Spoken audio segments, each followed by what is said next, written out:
Hello, Fightful Faithful. Welcome to a rather timely episode of Sour Graps. I'm actually getting this one started before midnight Central Time with 3 minutes to spare. That's got to be a new record for me. I'm your host, Alex Pawlowski. Everything sucks. Even a decent episode of Raw sucks because it's WWE main roster and it sucks. There is some good stuff. The in-ring's not bad. There's a weird new wrinkle in the Brock Lesnar saga. There was a great U.S. title match until the finish, which was awful. We'll talk about that. Yeah, fun little triple threat tag team title match. But ultimately, nothing changes. Because that's what we do here. There's some good stuff. And some other stuff that's not so good. So let's just get right down to it. We knew ahead of time they were going to do a thing.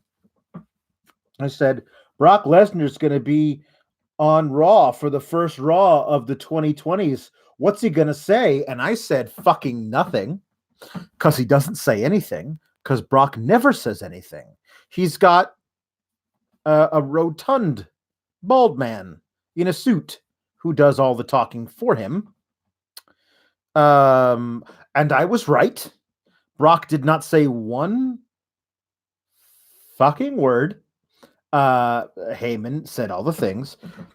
Now, I wouldn't be harping on this if they didn't over and over the past week and a half or whatever it is, say, what's Brock going to say? What will Brock say on the first? What's Brock going to say? What's Brock going to say? What will be the thing that Brock says?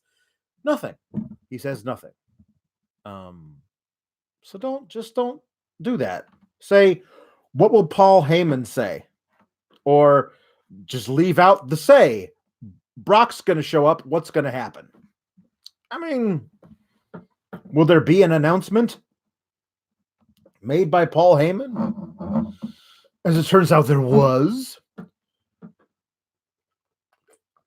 Paul says that he talked to Brock and he said, Brock, who do you want to face at Royal Rumble? Because Brock gets to make his own matches now. He doesn't have to have them very often, but when he does have them, he gets to make them. He's Brock Lesnar, and he's in charge of everything.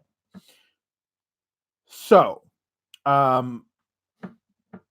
Brock, apparently, Paul is telling us that Brock had told him before, we're just taking Paul's word for it. Brock doesn't seem to be objecting, but maybe he thinks it's funny when Paul lies about what he has said to Paul. We'll never know. We'll never know. But Paul says that Brock said that there is nobody on Raw or SmackDown or NXT for that matter who is worthy, who even has the balls to step up and challenge me, or would even be worthy of such a title shot at my title, me being Brock Lesnar. And at that point, I wanted, I don't know, any of the people who are on Raw or SmackDown or NXT whose whole vibe is like, just give me a shot, I'm going to challenge somebody. I mean, I know there are people who have the balls to challenge Brock Lesnar. I mean, in Brock's mind, they may not be worthy, and I guess, as we said, Brock gets to make his own matches, so we have a guy who shows up later in the night, and he's getting over as kind of a tweenery babyface, and I totally believe he could kick Brock's ass for realsies. That's Drew McIntyre. You tell me Drew McIntyre wouldn't have the balls to come out and say, hey, Brock Lesnar, I'd like a shot at your title. He even says later in his little monologue that he's never had a shot at the WWE Championship, and he'd like one. Well, wouldn't that be a great time for him to come out and say, hey, Paul, your argument about how nobody's got the balls to challenge your boy, I do. Actually, no, he's Drew McIntyre. Said, hey, Paul, so you think that nobody's got the guts to challenge your boy Brock Lesnar? Well, I do, because I'm Drew McIntyre. But he didn't. Later, like I said, he has a fucking monologue about how he wants a title shot. But they've got to bug up their butt about this stupid thing I'm going to tell you about. For example, other people who would. I'm pretty sure Keith Lee would challenge Brock Lesnar. Keith Lee's not afraid of anybody. You say nobody's done NXT. I'm pretty sure Mustafa Ali is chomping at the bit to get suplexed a dozen times by Brock Lesnar as payback for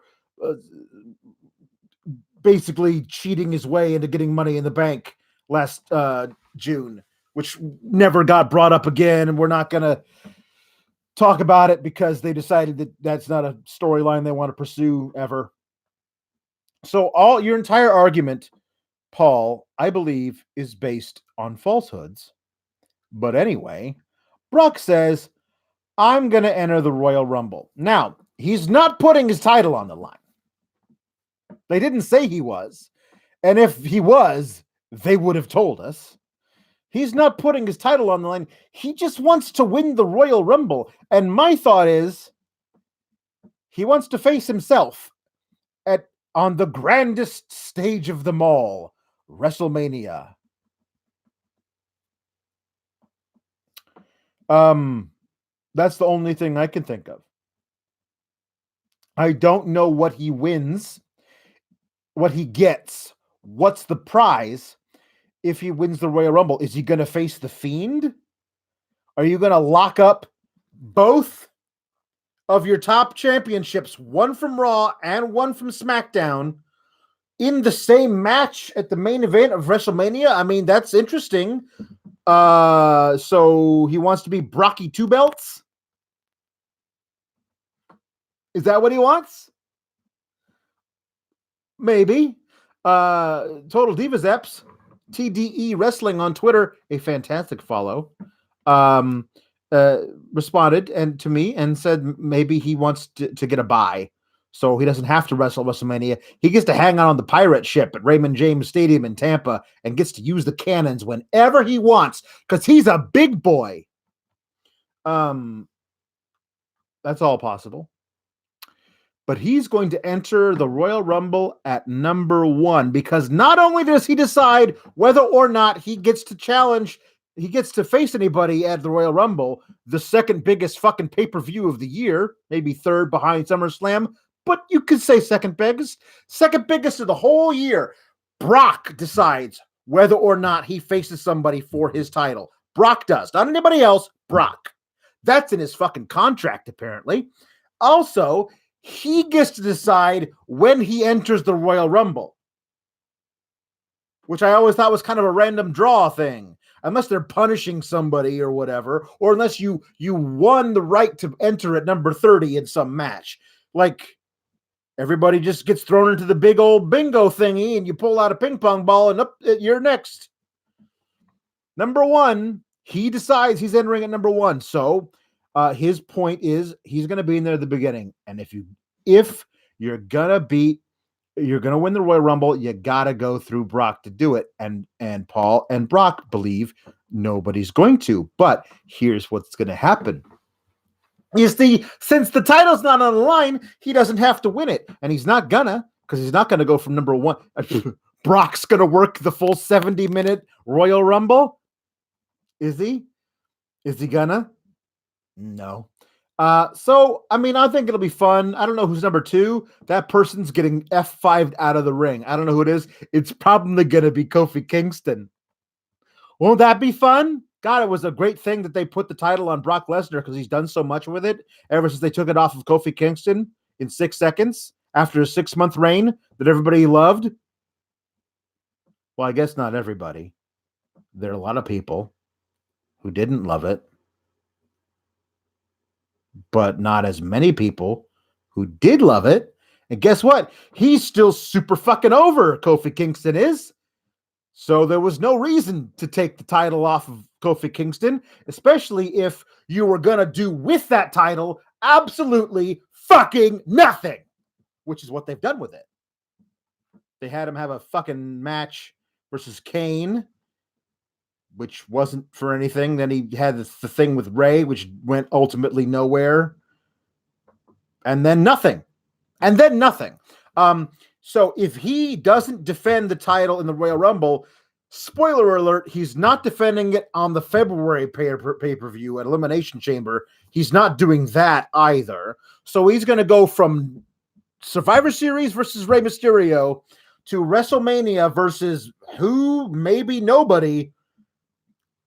Good thing we put that title on him to be utilized so well, that title on Brock. Great job! But here's the speculation that somebody tweeted at Sean Ross Sapp. He responded with all barf emojis, and I'm responding with a, oh my God, this person is right. Cain Velasquez is going to enter the Royal Rumble. He's going to be a surprise entrant, and he's going to eliminate Brock.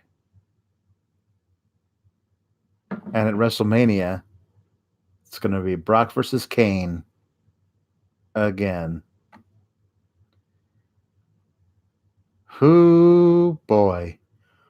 Won't that be fun? Won't we all be waiting with bated breath for that in around hour 6 of WrestleMania? We'll all be looking forward to that great grappling match between Brock Lesnar and Cain Velasquez. Who, boy, won't that be a barn burner? Yay. So I'm glad they're doing this stunt by putting Brock Lesnar in the Royal Rumble. Could it be great? Could it be? Could Brock go in at 1 and actually go through into like 22 or something before he finally gets ganged up on and eliminated? Sure. Could some of his old foes decide to try to exact retribution and they're ultimately come out, unsuccessful? Yeah. That could happen. Will the eventual winner of the Royal Rumble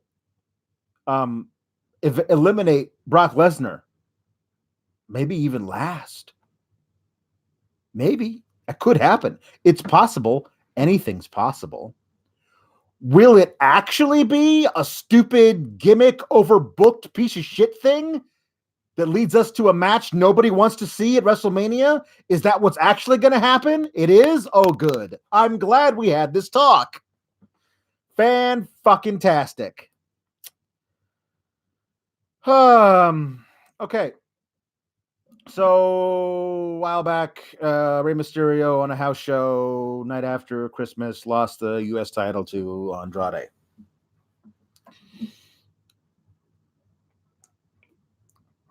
So Andrade is the new U.S. champion, and they're having the rematch tonight. Match was good. Match was very good. These guys work really, really well together. I think Rey is now spamming the code red a little too much. Like, I think he hit 5 different versions of a code red in the match today, and at some point Andrade's got to have that scouted. Like, whoopsies, I'm doing a front flip. I should have done something to stop this. Fool me once, shame on you. Fool me 8 times in a row, shame on me, I guess. So again, the match is good. The match starts to really comes to a head the end of the storytelling within it. I forget exactly what was the move that led to it, but Andrade is being pinned right between the 2 and the 3 count. Zelina Vega puts Andrade's foot on the ropes. The ref counts the 3 count, but sees the foot on the ropes as he's calling for the bell, waves the whole thing off and says, "That was my bad. I didn't see that his foot was on the ropes." So we're going to start this thing over again, which, again, opens a whole can of worms. Now, if refs can do that, why don't they always do that? Why doesn't somebody say, "Hey, ref, you missed that thing back there"? That guy actually, the heel champ, actually hit the babyface with his title belt while you weren't looking. So that's a disqualification. At least, maybe you can start the match over. And the ref's like, "Oh, I missed that. Oh, well, that's my bad. We should start the match over again. You can't do this now. And you've done this thing now, and now you have to obey those rules. They're your rules. You set them up. I'm just making you follow them from here on out." But anyway, they do start the match up over again. It's good. It's a good match. It's a good match. Andrade and Rey Mysterio work really well together. Except for the end. The end is shit. The end. Andrade gets they're on the outside. Andrade gets Rey up in a powerbomb position and does like a reverse electric chair drop where he flows him. You got him up in the powerbomb position. Powerbomb him. I've never understood he's up in a powerbomb position. All right, now I'm gonna just gently flip him off my shoulders to over my head onto his front. But that's what he did. But whoops, Zelina Vega was standing there, so Rey Mysterio landed on Zelina Vega. And Rey Mysterio is crushed by this. Rey Mysterio can't believe he accidentally landed on a woman. A woman. A woman. Rey Mysterio accidentally landed on a woman. Oh my God. Oh no, what have I done? What if I gently nudged a woman? How can I live with myself? Says Rey Mysterio, a guy who's been wrestling for, let's call it 25 years at least. He does the valet bump on the outside. And this is a woman who just like 45 seconds ago cheated to cost you the U.S. title. And you're very concerned about her well-being and whether or not you may have murdered her by landing on her from 6 feet above her. But the problem is that Rey was supposed to react to it more than he did. Like, more. Because Andrade interrupts him reacting, crestfallen, utterly destroyed by grief that he might have hurt this poor, frail woman when he landed on her. So Andrade picks him up, throws him into the stairs, and then picks him up and throws him into the ring and is about to do the hammerlock DDT onto him. But John Cone stops the move. He stops the whole thing. And he says to Rey, go, they can actually hear him say this, go back out there and react more, to be really upset that you accidentally hit Zelina Vega. And Andrade's like, what the hell? What's going on? And John's like, no, he's got to sell it more. Like, he's really, really hurt. He's really, really broken up inside, that he might have somehow injured this woman who he has every right to hate because she keeps getting involved and costing him title reigns. So Rey goes back out there again to check on her to make sure, she's not dead because he nudged her. And then Andrade goes back out there when John Cone has heard from Vince in the back that it's been long enough. Then Andrade goes out and grabs Rey Mysterio. They go in there, and then Andrade is allowed to hit the hammerlock DDT on Rey Mysterio in the ring. And he does in the 1, 2, 3. So, I've seen the valet bump work well in the past. Like Miss Elizabeth, she was the queen of the valet bump. where she accidentally got hit, and then Macho would lose his crap because he couldn't cope with the fact that she accidentally got hit. Yeah, that's good. I mean, it works. It's also, it was 1986 or whatever.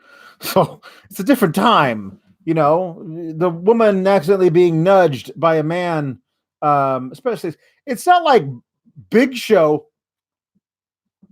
Spoiler alert for later. I couldn't hold back. Anyway, Big Show, it's not like Big Show hit her with the KO punch.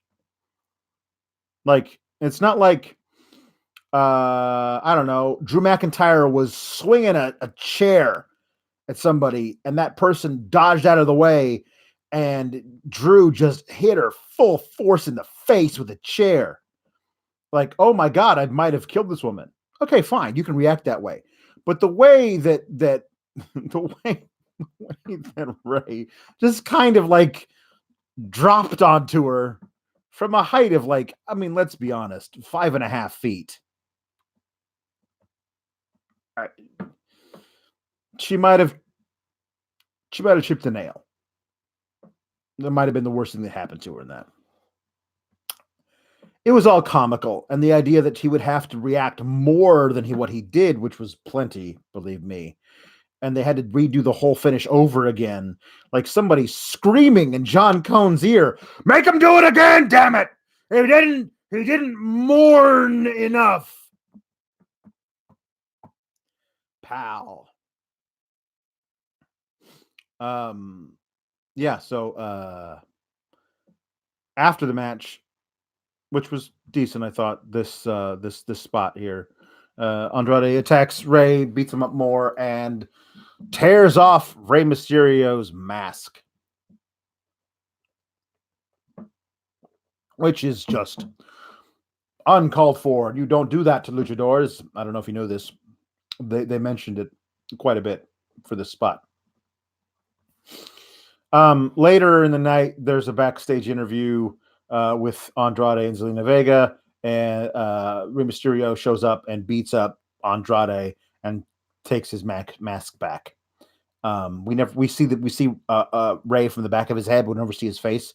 He puts the mask back on and he just keeps beating up Andrade, and Zelina's there. She's like, Ray, stop it. Ray, don't, please. No, Ray. So I don't know if they have to use this angle of Ray being upset about accidentally nudging Zelina Vega, because eventually they're going to pair Ray with Zelina. I'm not sure I like that idea, but I don't know what else is the problem. I don't know what the deal was with that. That was a really terrible finish to an otherwise very decent match. Backstage interview, Samoa Joe and Kevin Owens are really, really great together. They're very good. I just love how Kevin Owens is so nonchalant of everything, and Samoa Joe is righteous and just a blue flame of righteousness. They challenged AOP and Seth Rollins to a 6-man tag team match against Samoa Joe and Kevin Owens, KO Joe, and a mystery partner. We don't know who it is. Samoa Joe won't tell. He's like, no, it's not. So, Kevin Owens is like, so who's the mystery? It's okay, says Samoa Joe. I got a guy. It's okay. I'm like, okay. I trust Samoa Joe to do this. And here's the amazing people that I was like: Aleister Black, Drew McIntyre. Like, he's already basically a tweener at this point. Like, might be on full on babyface. The crowd loves watching him beat up people. So, okay. I mean, at that point, I did not know that both of those guys would later have matches and not be part of this. But then I was like, well, if it's not those guys, who could it be? It's probably the fucking Big Show. Wouldn't that be great? I didn't tweet that out. I should have. But I swear to God, I was like, it's probably the fucking Big Show. Anywho, we'll get to that. There's the triple threat tag team championship match. Viking Raiders defeated the Street Profits and the OC. there was a spot. I don't. They hit the Viking experience on Montez Ford, but that was broken up by both Anderson and Gallows, and so I thought, oh crap! Well, if they hit that and didn't get the pin with it, that makes me think we're probably going to get new tag champs. And I was like, oh no, they're not going to strap up the profits, which means, oh no, they're going to make the OC tag champs, which means they're really going to be the best tag team in the world. But I was wrong, thankfully. Match was decent. I liked a lot of the, my tag partner is not available, so I'm going to aggressively tag myself out by tagging in one of the Viking Raiders. I thought that was good. They hit a power bomb. Eric power bombed Carl Anderson, and then Ivar hit a crazy giant Samoan splash from the top, like when Fatu used to hit that back with the head shrinkers. But imagine that, but like just with so much more gravity to it. Like Ivar is a big dude, and he hit all of that splash. And Carl Anderson did not get up. So a good match, triple threat match. War Raiders retaining the titles makes sense. Viking Raiders, whatever. However, it's a tag title match that involves Street Profits, who like a couple of weeks ago had a 2-on-2, like a tag team, a singles tag team match, basically for the tag titles with the Viking Raiders, and lost in like 2.5 minutes. So I don't even know why they were in this match. I know it's because they beat the OC last week, but I don't understand how that gets you into the tag picture if you actually haven't picked up any kind of victories. Whatever. Ultimately, it was fun. Well, we're right back to where we started. This match meant nothing. It did not lead us towards something. It didn't feel like I didn't feel. I mean, the OC took the pin, which is admirable for them to take the pin there, because there's no reason not to pin the Street Profits. I mean, they've shown they're willing to have them lose.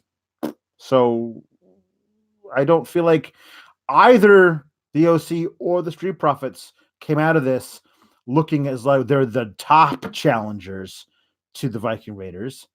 So it's a match that happened. It ultimately isn't great.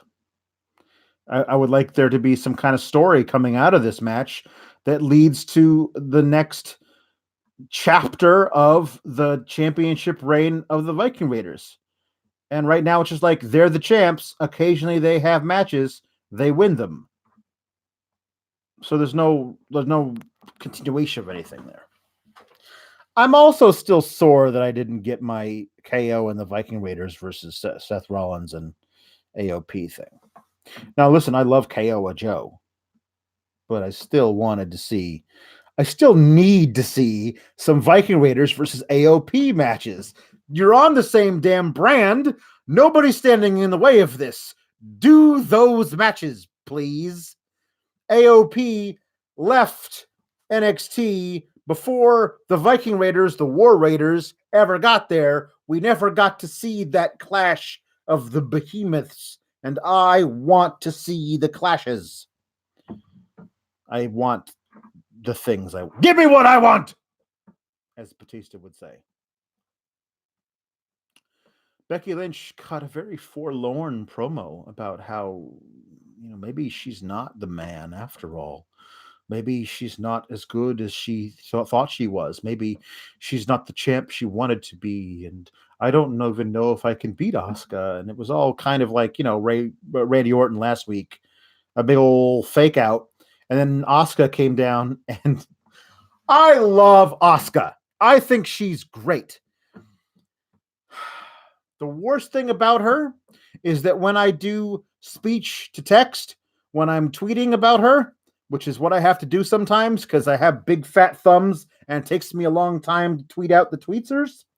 I when I want to say Oscar is great or whatever, it always comes up as Oscar, like Oscar, like the award or the hot dog. I'm like, Oscar is great. No, not Oscar, Oscar. I really like Oscar. That's the worst thing I can say about her is that speech to text does not work with her first name. Asuka is great. She comes down to the ring, cutting a promo, mostly in Japanese, about Becky Lynch and how much she's not the man or whatever. But she's doing something in Japanese. I don't want to do. I have no idea what she's saying. She's saying something in Japanese, and then she stops. She looks over and she points to somebody in the crowd and says, "This guy knows. This guy knows." And then she goes back to talking Japanese. That's great. Are you kidding me? That's brilliant stuff. Loved it. More of that, por favor. Yeah, that was really, really, really good. But she gets in the ring, and then apparently Becky like floored her with one jab, like a sucker punch, when Asuka wasn't ready for it. And then Becky just calmly walked up the ramp, and Asuka was in there just being angry, screaming at her.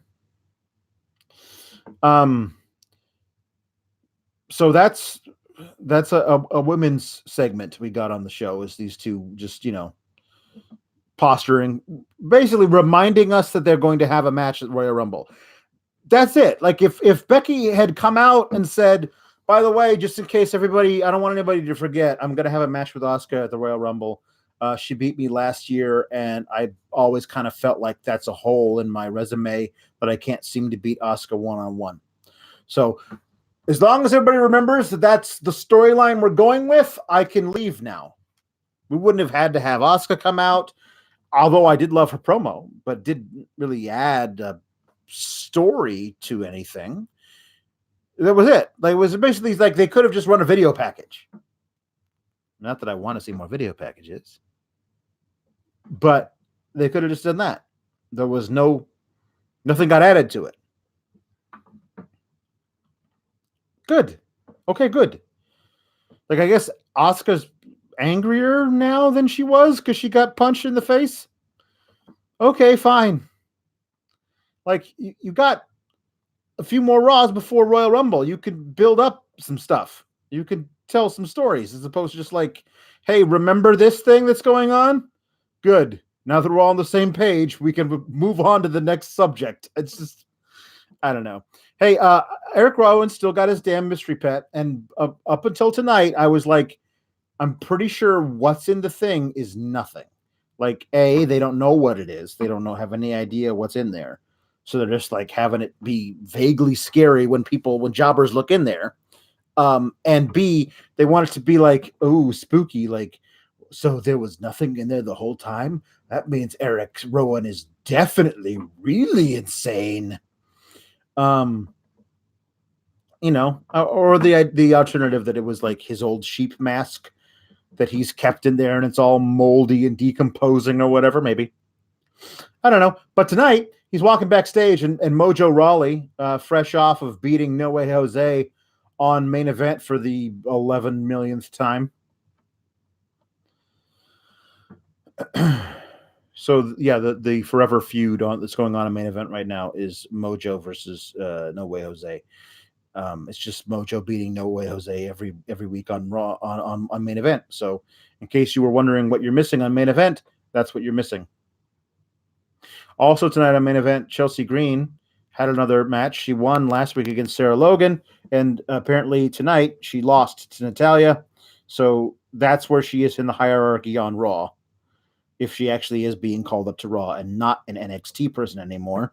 Chelsea Green is above Sarah Logan and below Natalya. So that's where she is. Anyway, Mojo's backstage. She's like, hey, Eric, can I just... Let me get a peek. I just want to look one little peek. And Eric Rowan's like, sure, you can see whatever's in here. Here, you can see what's in here. And he picks it up, and they looks through the little flap, and then Mojo freaks out. It's honestly a pretty decent piece of acting. But from the way he reacted to it, if what is inside is not legitimately horrifying, like at this point, if it's not like the half dead body of a puppy being eaten by a million scorpions, I don't know. Like the way that Raleigh sold it, it's got to be the most horrifying thing ever. Like it's like literally human heads, severed human heads. That's the only thing that could possibly be scary enough to make Mojo Rawley react that way. Oh, I just had a thought. What if it's the severed head of Eric Rowan's future self? You know, that angle that they ran during the whole Roman Reigns whodunit thing, where they brought in a dude who looked like Eric Rowan from the future for one night and one segment only, and then never mentioned again. Maybe the reason is because Eric Rowan murdered him and cut off his head and is now carrying it around in a basket. Maybe. We'll never know. Literally, I don't know. We're ever going to find out. I think there's a good chance they just drop this whole thing and never ever bring it up again. Eventually. So yeah, he has another match. Eric Rowan has another match with a man the size of his thigh. So when he beats him, it's not impressive. At least get jobbers who are over 6 feet tall, who are over 220 pounds, guys who look like they could actually have a match with Eric Rowan. There's got to be some rated out dude in a gym in every town who you could, I mean, in kayfabe, I don't know if you would actually just get some random dude with no wrestling experience, but like if you were saying, here's a local talent who we offered to pay in order to get beaten, see if can you beat Eric Rowan? If you do, we'll double your pay. There would be just a lineup of dudes, former college football players, things like that, who are like, yes, I could beat this big dude, no problem. I'm smart, I'm strong, I'm cunning, I'm fast, I could do this, and then have that guy get beat. It'd be more impressive than KJ Orso, who is this big around. For people who are only listening on podcasts and not watching on YouTube, I made a gesture of my ring finger around like this, very small. Yeah. The OK symbol, like that, very small. That's how big KJ Orso was, and so it's not impressive. However, what was interesting is at the end of the match, Eric Rowan shoved KJ Orso's face right up next to the cage, and either the pet spits blood mist, either the pet is Gangrel, or it chewed part of his face off. So maybe it's like a million fire ants, like flesh-eating ants. Maybe that's it. Whatever is in there, it's also fucking silent. So it's not like a badger or something. Whatever. It's dumb. Also dumb. Poor Akira Tozawa. This guy is now a former cruiserweight champion and a former 24/7 champion. And he's just in there to get toyed with by AJ Styles. Just toyed with. The whole thing is AJ's really pissy about, Randy Orton getting the better of him last week when AJ was stupid enough to fall for Randy's fake retirement speech. Randy's fake, my knee. I done screwed up my knee, and now I'll never wrestle again because of my knee. Oh God, my knee. And then Randy RKO'd him. So this time he beats up Akira Tozawa and then uses Randy's moves on him. Even hits an RKO on him to get the pin. And then he gets up on the second rope and does the Randy Orton thing, but does it really poorly, even worse than I did it just then. So Randy Orton and AJ Styles one-on-one next week on Raw because I guess they want these Raws to feel important leading up to the Royal Rumble. I don't think. I think AJ and Randy are probably in the Royal Rumble. They're not going to have a match at the Royal Rumble, although who knows? Who knows? So yeah, poor Hiro Tozawa, just jobbing out to AJ Styles to further a storyline between him and Randy Orton that I honestly really don't care about.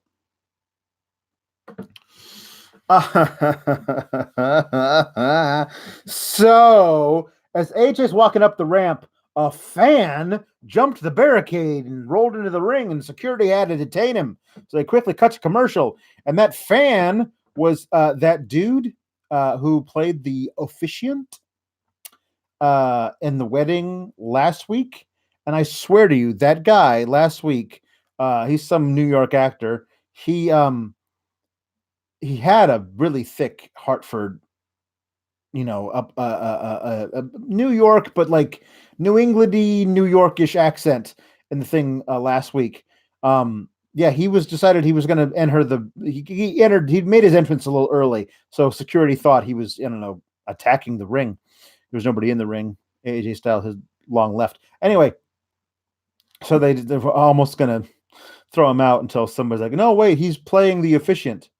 Because after all that last week, Lana and Lashley not actually getting married, they did do the marriage tonight with no fanfare and no big thing, and Lashley wasn't wearing his sleeveless tuxedo shirt and whatever.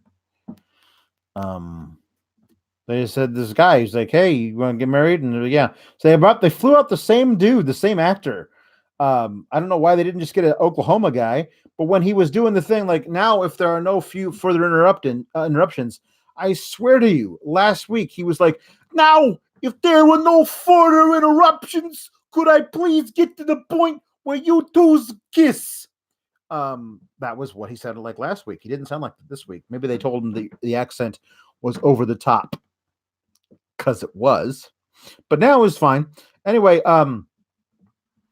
Lana's really pissy at the crowd. She's like, "Oh, you are just haters because all you don't want me to be wearing this ring." And she has up her big ring, and then Bobby Lashley gets on the mic and he says, "All of you realize the person who's really the big loser here, apart from all of you, is Rusev, who wasn't even man enough to keep his own wife because he doesn't have the balls to beat me up. He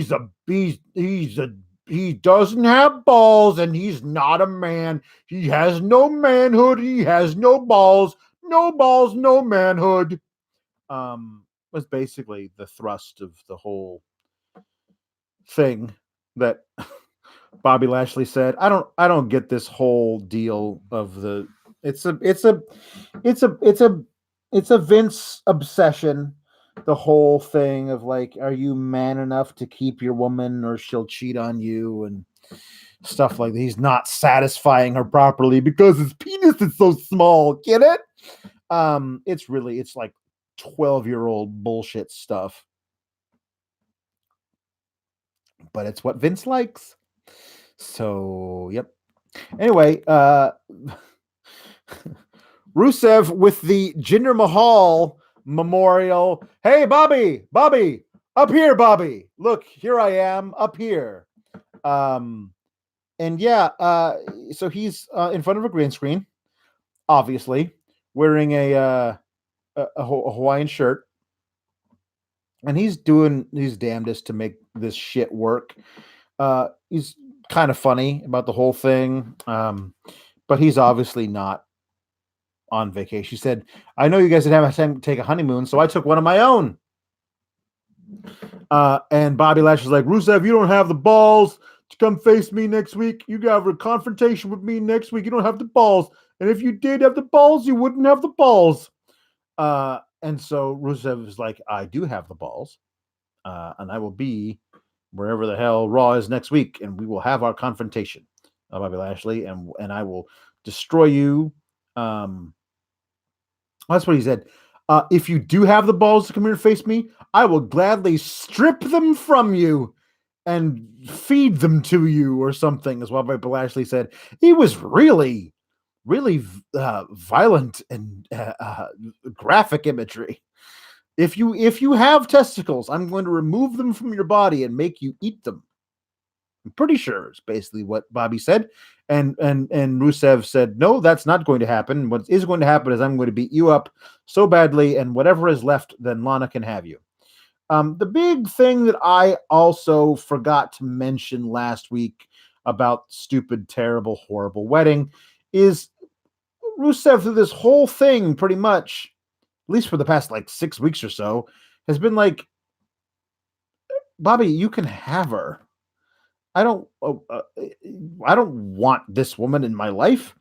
So I don't understand why he was hiding in the big cake to beat up Bobby if he doesn't care. Like, I know he hates Bobby, but if he doesn't care, he says he wants them to be together because he doesn't want to be around Lana, and I totally get that part. But if that's the case, then I don't understand why he's interfering with the wedding. Anyway, Lana is very shrill and screams, and she's obviously doing it on purpose to get a rise out of people. But there's a difference between like, gosh, I really hope you get your comeuppance. I can't wait to see it. And I don't wish to watch you on my television anymore. And I think she's, for most people, is on the second part. Anyway, so yeah, there's going to be a big match next week between Rusev and Bobby Lashley.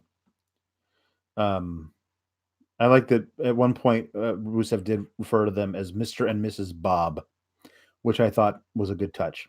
But they were having R-Truth's got to be on the show in some capacity every week. Apparently, he's held more titles. He's like the most time champion of anything ever. The most total championships because he's won the 24/7 title 8 million times. So he's having an interview with Shirley Caruso, and Liv interrupts. Remember Liv Morgan? Remember how she was a major part of the whole wedding angle last week? Remember how she didn't do anything this week? She wasn't a part of that thing this week. She wasn't. Anyway, so she came up and says, hey, so if Rusev and Bobby Lashley have a match next week, I'll bet Lana's going to be in Bobby Lashley's corner. Well, then I'm going to be in Rusev's corner. That's a moment I'd live for, which is going to be her fucking catchphrase, which is not at all going to become grating in about a week. One episode. They're going to use that enough that it's going to be a thing that I despise. So I'm looking forward to that. Hey, here's our first and only women's match of the night. It doesn't actually happen. Charlotte is supposed to have a match with Sarah Logan. Sarah Logan is rapid and attacks Charlotte Flair before the bell and tried to beat her up and tears her robe off. And she gets the better of Flair for a while. She tears the robe off, gets in the ring, and like flings it at the ground a lot, like she's trying to batter the ground with the robe. I'm going to hurt the canvas with your robe, Charlotte. Like not tearing the robe, like not trying to strip it. It's as though she thinks the robe is made of glass, and by smashing it on the ground, it's going to break the robe. The robe is made of cloth, and you are not hurting the robe, Sarah Logan. Anyway, Charlotte recovers, kicks the hell out of Sarah Logan, and then has the ref go and retrieve her robe so she could put it on because the match never happened. So we went a whole 3-hour episode of Raw, and there were no women's matches. There was a match that was supposed to happen, one, featuring a grand total of 2 women, but that match didn't happen. So there were no matches featuring a grand total of no women, and there were 4 women who appeared on the show. Well, Lana and Liv, I guess, technically. were also part of this thing, though it remains to be seen if either of them are actually wrestlers at any point in the future. Gosh, that women's revolution thing is going on pretty good, huh? Doing pretty well. Yep, pretty good. Yeah, solid. Drew McIntyre beat up No Way Jose. Apparently, No Way Jose got beat up during main event by Mojo Rawley, and then he got beat up here by Drew McIntyre. Drew McIntyre tried to murder most of the conga line as well as No Way Jose. After he beat him with the following Claymore, he got on the mic and asked the fans if he wanted to see one more. And he's doing this thing now where he actually asked the crowd to count along with him before he hits the Claymore kick. He says, "Hey, you want to see me do one more Claymore?" And they're like, "Yay, we do. We love to see you beat up men who are smaller than you. Yay! Go, Drew McIntyre. Aren't you a heel? Why are we cheering for you? It doesn't matter. Yay!" And then he makes them count down 3, 2, 1 before he hits another Claymore kick. And that's it. And then he says, he does the thing I was telling you about, that he says, I've never gotten a chance to hit the WWE title, and that's terrible. I know you're all very shocked that I've never had a chance to win the World WWE title, but I'm going to now because I'm going to enter the Royal Rumble, and I'm going to win it. I mean, he's a dark horse for me. Like, he's certainly a candidate. I just don't think they're actually really ever going to really push him. If they were going to, they should now. Like, the crowd loves him. They know they shouldn't, but in spite of themselves, they love this dude.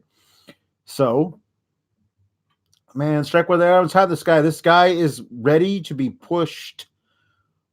Push him. But the problem is that you have a U.S. title that's involved with somebody else. That's the Andrade Rey Mysterio thing. I don't think there's anything else. You have KO and Seth Rollins who are feuding over something that's a grudge thing. There's no title involved there. And then you have Brock, who's got the top title, but he's never there. And when he is, he's wants to be in the Royal Rumble match so that he can win it and not have to face anybody.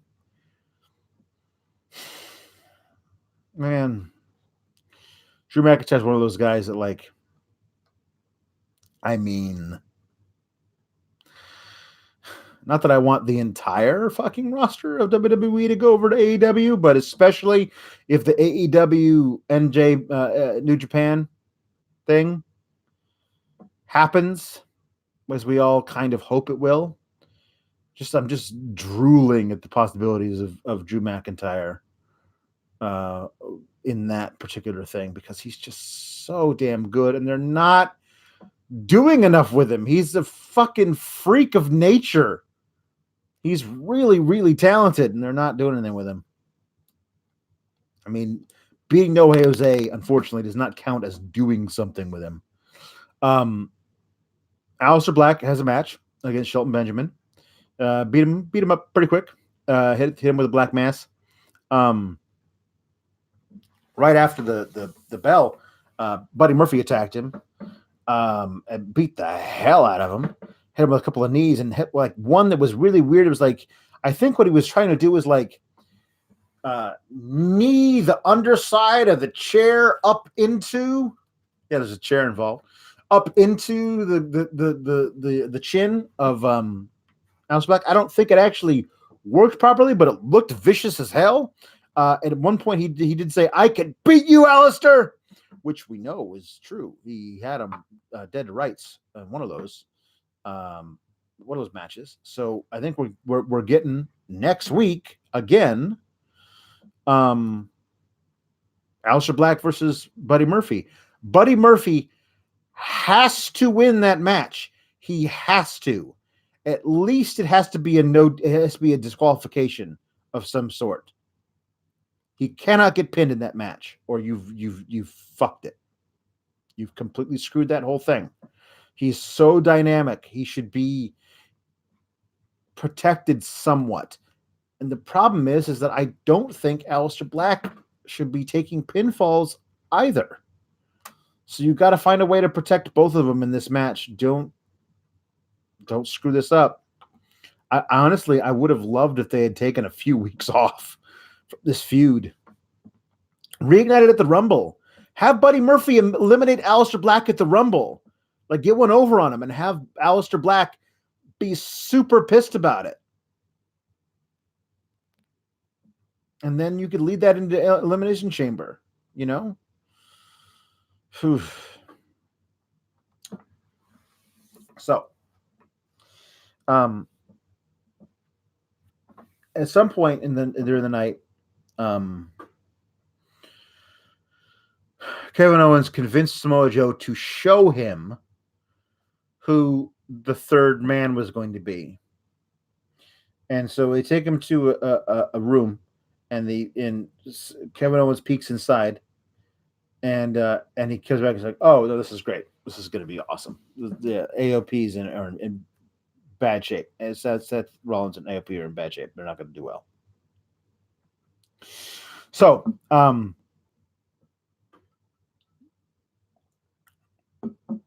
Seth Rollins is now taken to calling himself the Messiah of Monday Night, the Monday Night Messiah. I know he's CrossFit Jesus, but he's not actual Jesus. It's a weird thing to have him call himself the Monday Night Messiah. However, I'd be all into this thing if the Authors of Pain changed their name to the Apostles of Pain. The Apostles of Pain, they wouldn't even have to change the acronym. AOP works both ways. If he's going to be the Messiah, they are his apostles. Get that shit done. So, Seth Rollins and AOP come out. They look really good together. They really do. They look perfect. It's a perfect trio. Perfect. Two big bruisers backing up the guy in charge. It's great. KO comes out. Samoa Joe comes out. And then the big reveal. It's the Big Show. And I totally expected him to turn on Samoa Joe. And Kevin Owens right then and there, but he didn't. He didn't. But here's what I did think was going to happen, and what I honestly think they should have done, and I'm disappointed they didn't. Should have gotten KO and Samoa Joe out of the way in some way. Out of the way. Just done something. And then they should have incapacitated Big Joe.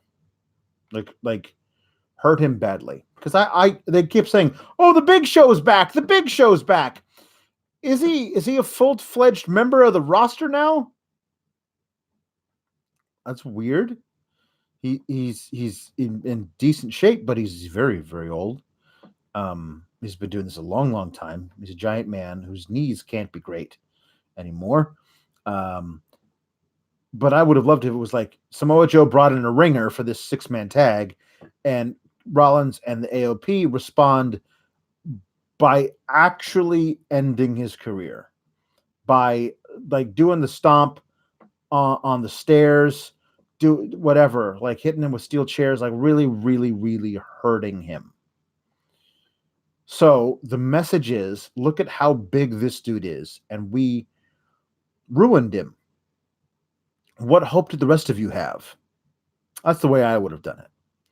Instead, it was a DQ thing.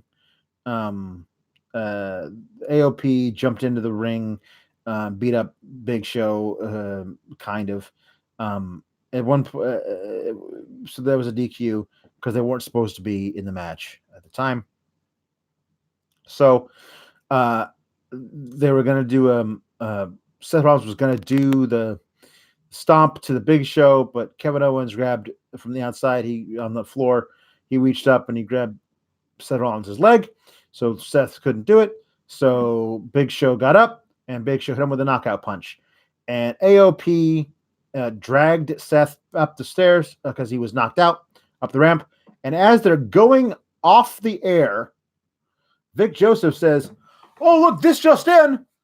Next week, it's going to be a 6-man tag. It's going to be a 6-man it's a fist fight. The first ever fist fight on Raw." And I'm like, what? What? What's a in a context of a episode of Raw, what is a fist fight? Also, did you book that shit in between the pinfall and 11 p.m.? Did you book that shit within like 36 seconds? What? It's a fist fight. What is it? What is a fist fight? Are they all gonna? They're wearing boxing gloves? Is this just a hardcore match where chairs aren't legal but closed fists are? I'm so confused. How did you screw this thing up already? I mean, I was so into KO and Samoa Joe and I don't know, somebody really, really good who's not 50 years old as versus Seth and AOP. And now it's like there's going to be a fist fight next week. So I guess we're going to get a fist fight next week. I don't know what that means.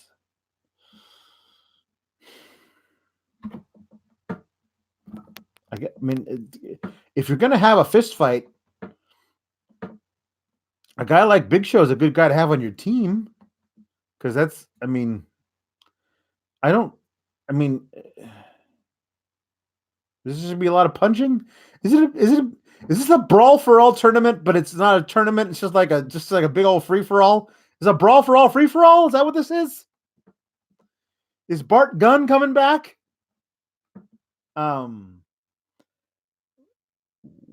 Wow. So yeah, that was Raw.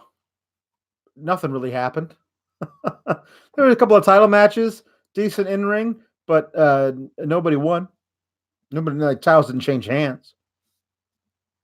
We're kind of in a holding pattern. Women can't get on TV. God, I can't wait for Wednesday. On Wednesdays, you can hear me talk about NXT and AEW with Warren Hayes and Sean Ross Sapp on the Wednesday Night Wars podcast. Thank you so much for subscribing to Fightful Select. It's a huge deal. I love doing these shows.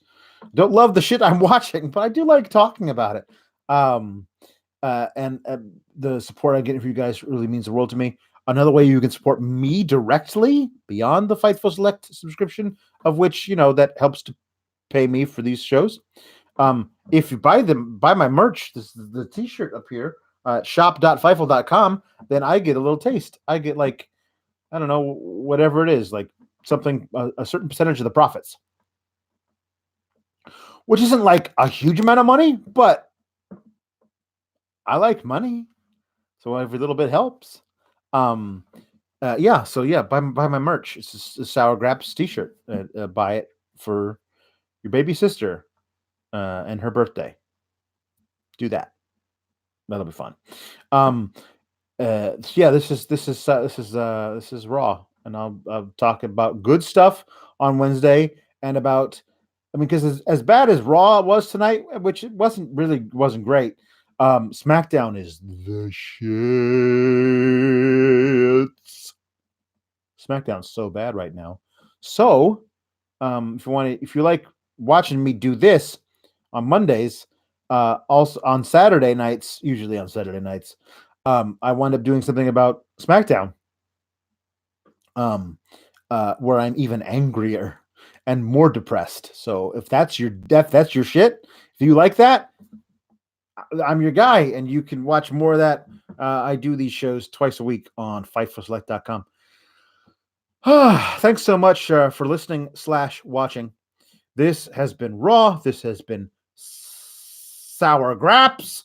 I have been your host, Alex Pawlowski, and everything, as is tradition, sucks.